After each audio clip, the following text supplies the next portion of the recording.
So I'd like to speak about why I still love and teach Kundalini Yoga, even though Yogi Bhajan has fallen from grace. The first thing is that all gurus must fall. Whether they truly fall or whether they need to fall in the eyes of those who are following them, it's not really important. One of the things that drew me to Kundalini Yoga was that he centered the training around the mantra Sat Nam.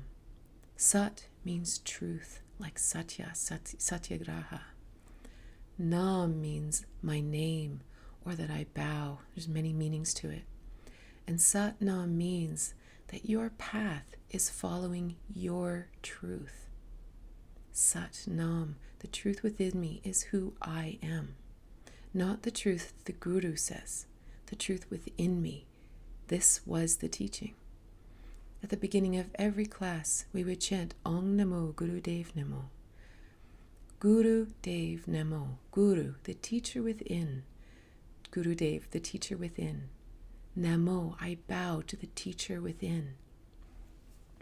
This was the teaching. A guru is someone who can help lead us from the darkness to the light, but we must chart our course from there. I remember when I first started studying Kundalini Yoga within the community, there was something really off for me. So him falling really didn't affect me because I found the community strange to begin with.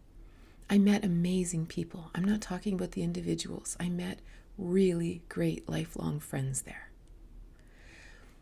But there was something that really actually turned me off. When I was doing my training, I was so called to the technology of Kundalini Yoga. I knew in my deepest heart that this was a calling and I had to teach it.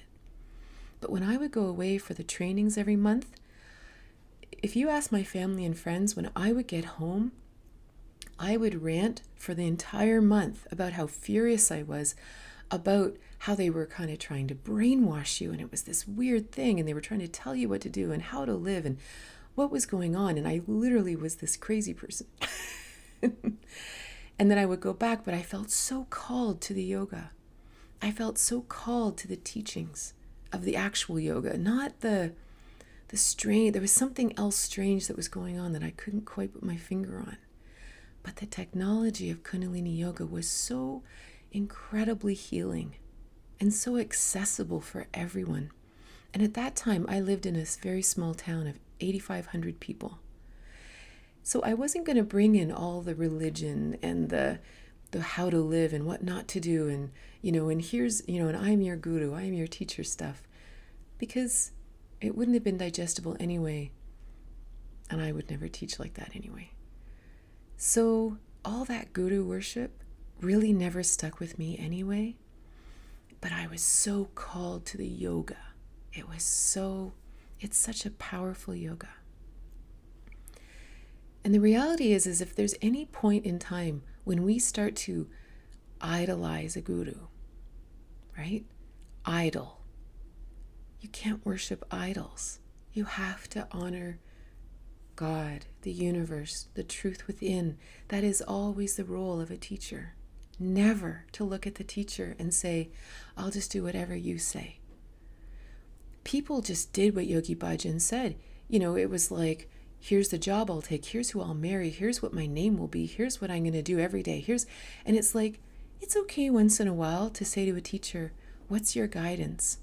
And then you take it to your own place of contemplation and you ponder it. And does it feel right for you? This is the true path. So if we find ourselves worshiping another human, that human must fall. There's no other option, or else we'll never listen within. We'll never actually take our own spiritual journey and find the courage within to take the next step. There are those that say that the age of Aquarius, this time that we're coming into, whatever we want to call it, is also the time of God. Again, whatever word or meaning that makes sense to you. That it isn't a time of gurus or external teachers or authorities telling us how we're supposed to be living, what we're supposed to look like, how we're supposed to worship, how we're supposed to live. That it really is a time of integrating that deep inner truth, that divine self, into our physical lives. So it is intriguing to me that this incredible yoga has been demonized at this time. It's almost like it's a question, or it poses a question for each of us to say, so do you feel called to do it yourself? Or is it just something you would do or not do based on the opinions of the crowd? I find that a lot these days, that we're asked to really listen within and say, what do I believe? What do I feel called to do? And then chart our course that way. Let our life unfold based on that. And for me, Kundalini Yoga is a big part of that. It's interesting because I taught it for a long, long time. And then my life changed and I traveled a lot and I did other things. And for whatever reason, in this interesting time in our history, Kundalini Yoga is back at the forefront for me. It's a huge calling in my personal practice and in teaching. I find that intriguing. I don't understand it, but I find it interesting. So, if you feel called to Kundalini Yoga, there's beautiful resources out there. Mine, other people, there's a lot out there. If you feel called to it, I'd give it a go. It's incredibly healing, incredibly centering. It certainly sets my day on the right foot anyway. I hope you have a wonderful day.